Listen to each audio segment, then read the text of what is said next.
the 2-0 start. Now it's 3-0 in conference. That's got to be really exciting for you guys. Well, we've had some close calls, obviously, 2 overtime games and a shot at the buzzer that was well contested. But, 3-0, 3 games on the road. We're not talking about it with our team. We're just trying to, like I said, win the moment and just play as hard as we can all the time. But these guys are starting to believe, I think, in each other and their coaching staffs, and good things are happening. It's got to be nice for such a young team to go win 3 close games on the road like that. I mean, that's got to be a big confidence boost. Well, it's pretty incredible in all honesty. I mean, just because we're in time and score situations, and you always can't simulate time and score situations in practice. And I think every close game that we've had, we've learned something about ourselves, or we learned something about the rules of the game.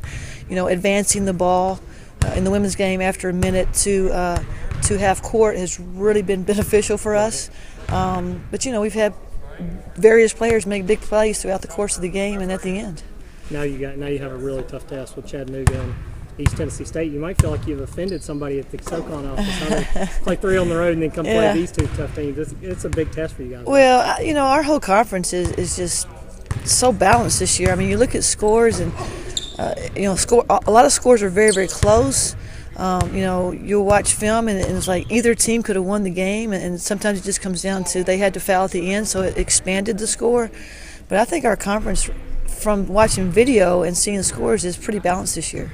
How big of a test is it to see your team take this challenge and see where they kind of stack up against these 2 teams? Well, we'll worry about Chattanooga first, and obviously they haven't lost a game in who knows how long in conference, but they're very, very talented. They've got great players. They've got the preseason player of the year in Joyner. They've got the defensive player of the year in Alicia Payne from last year, and of course they have Coach Foster, who's in the Hall of Fame. But they've got Queen Alfred, who transferred from Jacksonville, who we had a hard time stopping when she was at Jacksonville. So they're very, very talented.